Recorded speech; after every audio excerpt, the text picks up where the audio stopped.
هێزەکانی ئاسایشی سلێمانی دوای بەدواداچوون و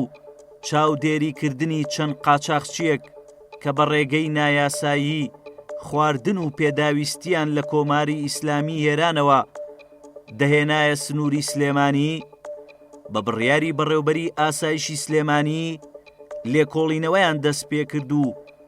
زانیاری دروستیان دەستکەوت و ڕێو شوێنی مەیدانیان دەست پێ کرد.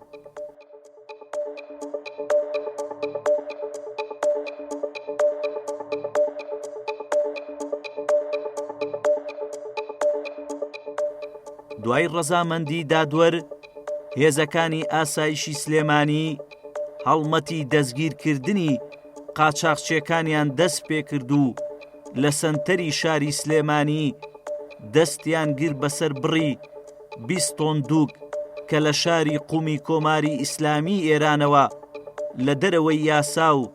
یاسا کارپێکراوەکان و بەڕێگای قاچاق هێنابوویانە شاری سلێمانی و هەر سێ قاچاقچیەکەش دەستگیر کران.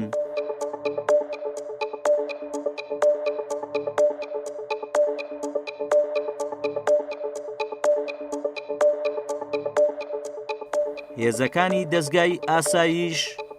سەرباری ئەرکی سەرەکیان کە ڕوبەڕووبوونەوەی هەر هەڕەشەیەکە بۆ سەر ئارامی هەرێم و گیانی هاوڵاتیان ئەم ڕۆژان بەشانی تەواوی هێزەکانی ناوخۆ هێزی پێشمەرگە ڕۆڵی سەرەکی و کارا دەبینن بۆ جێبەجێکردنی ڕێکارەکانی حکوومەت و لایەنی تەندروستی بۆ پاراستنی تەندروستی هاوڵاتیان و بەرەنگاربوونەوەی کۆرۆنا. ئەوەی ئاسایشی سلێمانیش بەلایەوە گرنگە